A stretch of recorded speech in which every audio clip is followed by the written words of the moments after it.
کہتے ہیں تم کھانا سامنے رکھ کر پڑھتے ہو، یہ کھانا سامنے رکھ کر پڑھنا درست نہیں ہے۔ میں نے کہا جھگڑا نہ کرو یار، تم کھانا پیچھے رکھ لیا کرو، نہ رکھا کرو، لیکن اس کو غلط کہنا یہ جائز ثبوت، ہاں میں ابھی ثبوت دیتا ہوں۔ میرے پیارے نبی پاک صلی اللہ علیہ وسلم کے حضور نے نکاح فرمایا، ام سلیم نے حضور کے لیے، حضور کی دلہن کے لیے کھانا بھیجا، 2 آدمیوں کا کھانا۔ کتنا اونچی، صحابہ بیٹھے ہوئے تھے بہت بڑی تعداد میں، سینکڑوں بیٹھے ہوئے تھے۔ حضور نے یہ نہیں فرمایا کھانا اندر بھیج دو، میری زوجہ کو کہہ دو کہ میں ابھی اندر آؤں گا مل کے کھائیں گے، نہیں، حضور نے کھانا سامنے رکھ لیا۔ کہاں رکھا؟ حدیث شریف کے الفاظ، کھانے پر حضور نے ہاتھ رکھا اور ہاتھ رکھ کر جو چاہا وہ کلام پڑھا۔ صحابہ دیکھ رہے ہیں حضور نے کھانے پہ ہاتھ بھی رکھا ہوا ہے اور کلام بھی پڑھ رہے ہیں۔ پھر حضور نے فرمایا 10 کر کے آ جاؤ، 2 آدمیوں کا کھانا حضور نے 300 کو کھلا دیا۔ صحیح حدیث میں نے آپ کو سنائی، نبی پاک نے خود کھانا سامنے رکھ کر کلام پڑھا۔ اب کوئی یہ کہے کہ نہیں جی کلام پڑھنا جائز نہیں، تو اس کی مانیں گے یا نبی کی مانیں گے؟ اونچی، بسم اللہ پڑھتے ہو یا نہیں؟ حکم ہے فَكُلُوا مِمَّا ذُكِرَ اسْمُ اللَّهِ، اللہ کا نام لے کے کھاؤ۔ تو میں نے اللہ کا نام لیا، بسم اللہ قرآن کی ایک مستقل آیت ہے بلا شبہ، تو اگر میں نے 2 آیتیں زیادہ پڑھ لی تو کچھ خرابی کر دی؟ اونچی نہیں جی، کھانا سامنے رکھ کر قرآن پڑھتے ہو، تمہیں قرآن سے تکلیف ہے یا سامنے رکھنے سے ہے؟ اگر تمہیں قرآن سے تکلیف ہے تم قومی ترانہ پڑھ لیا کرو۔ تمہیں قرآن اچھا نہیں لگتا؟ ہم نے کتابوں میں پڑھا حضور صلی اللہ علیہ وسلم کی شہزادی حضرت سیدہ فاطمہ زہرا رضی اللہ تعالی عنہا جب چکی چلاتی ہیں تو قرآن پڑھا کرتی تھی، آٹے میں برکت آتی تھی۔ وہ آٹا شہزادوں نے کھایا تو پھر نیزے کی نوک پر بھی قرآن پڑھا یا نہیں پڑھا؟ قرآن پڑھنے سے فائدہ ہوگا یا نقصان؟ ان کی سمجھ میں نہیں آیا، وہ غیر مسلموں نے آزما لیا۔ وہ ایک ڈاکٹر کے سامنے کوئی پڑھ رہا تھا، اس نے کہا ٹھہر جا میں تجربہ کرتا ہوں۔ اس نے 2 گلاس رکھے، ایک گلاس فاصلے پہ رکھا، دوسرے گلاس پہ اسے کہا تو پڑھ کے پھاڑ پھونک جو تو مار رہا تھا۔ اس نے قرآن پڑھ کے پھونک ماری، دوسرے پہ نہیں۔ اس نے دونوں پانیوں کو لیبارٹری میں ٹیسٹ کیا، اس نے کہا جس پہ کلام پڑھا گیا ہے اس پانی میں کوئی جراثیم نہیں ہے، دوسرے میں ہے۔ حالانکہ ایک ہی جگہ سے پانی لیا، ایک جیسے برتنوں میں لیا۔ تو قرآن پڑھنے سے فائدہ ہوتا ہے، نقصان؟ اور سامنے رکھ کر نبی نے پڑھا تو اب تم منع کرو گے تو یہ ہو سکتا؟ اونچی، یہ دیکھو ہمارے وفات پا جانے والے بعد میں بھی فائدہ پہنچا رہے ہیں، اور کہیں بریانی مل رہی ہے، کہیں زردہ مل رہا ہے، قورمہ مل رہا ہے، کھانے مل رہے ہیں، اور کھانا کھلانے کا فائدہ ہوتا ہے یا نہیں؟ بھوکے کو کھانا کھلانے سے فائدہ ہوگا؟ قرآن میں نا وَيُطْعِمُونَ الطَّعَامَ عَلَىٰ حُبِّهِ مِسْكِينًا وَيَتِيمًا وَأَسِيرًا، وہ اللہ کی محبت میں کھانا کھلاتے ہیں مسکین کو، یتیم کو اور قیدی کو۔ تو بھوکے کو کھانا کھلائیں ثواب ہوتا ہے یا نہیں؟ اونچی، ایک حدیث شریف سنا دوں؟ سنیں گے؟ ہاں بہت کم چیز آپ لوگوں نے سنی ہوگی، سنیں گے؟ آپ کا شوق دیکھنا چاہ رہا ہوں۔ میرے دوستوں اور بزرگوں، امام منذری ترغیب و ترہیب والے اس حدیث کو نقل فرماتے ہیں، ذرا توجہ سے سن لیں، محبت سے یاد آئی ہے میں آپ کو سنا رہا ہوں۔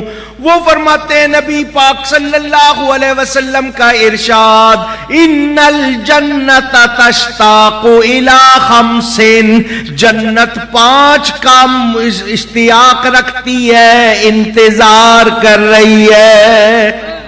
کتنوں کا؟ ہاتھ یوں نہیں دکھایا ناراض نہ ہو جائیں، کتنوں کا؟